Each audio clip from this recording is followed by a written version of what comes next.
As I met Mr. Gandhi in the capacity of an opponent, I have a feeling that I know him better than most other people because he had opened his real fangs to me, you see, and I could see the inside of the man. You see, while others who generally went there as devotees, you see, saw nothing of him except the external appearance which he had put up as a Mahatma, you see. But I saw him in his human capacity, the bare man in him. You don't feel then that he fundamentally changed the aspect of Not at all, yeah. not at all. In fact, he was all the time double dealing. He conducted two papers, one in English, the Harijan, you see, and before that, Young India.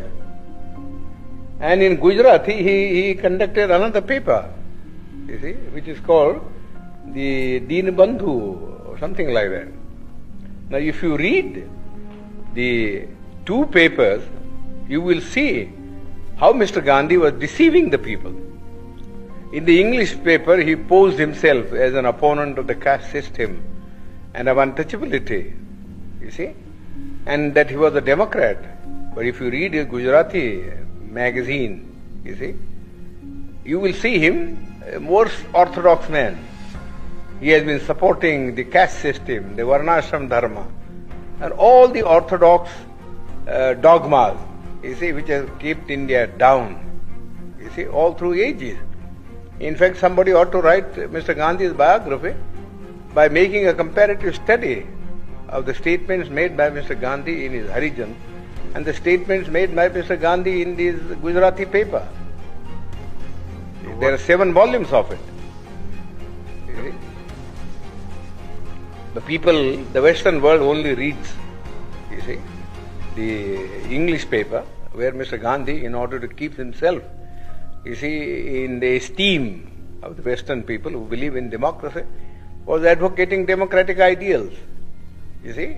But you got to see also what he actually taught to the people in his vernacular paper. Nobody seems to have made any reference. All the biographies that have been written of him, you see, are based upon his Harijan, you see, and the Young India, but not upon the Gujarati writings of Mr. Gandhi. We have been carrying on with untouchability for the last 2000 years. Nobody has bothered about it, you see. Nobody has bothered about it. Yes, there are some disabilities which are very harmful. For instance, people can't take water, people can't have land, you see, to cultivate and earn their livelihood.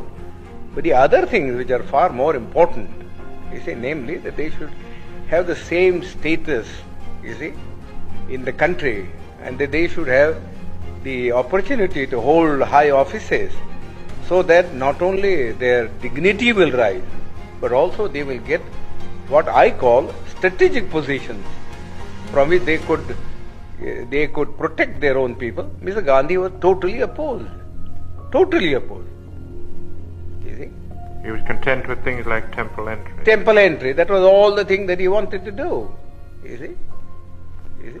Which is a very, nobody cares for Hindu temples now. The untouchables have become, you see, so conscious of the fact that temple going is of no consequence at all. You see, you live in the untouchable quarters, just the same, whether you went into the temple or whether you did not go into the temple. You see, people, just as for instance, people at one time would not allow the untouchables to travel by railways, you see, because of pollution. You see? But now they don't mind because the railways won't make any separate arrangement. But because they travel together in the train, it doesn't follow, you see, that their life in the villages vis-a-vis the Hindus has in any sense changed. You see, whenever the Hindu and the untouchable alights at a railway train, you see, they assume their old robes.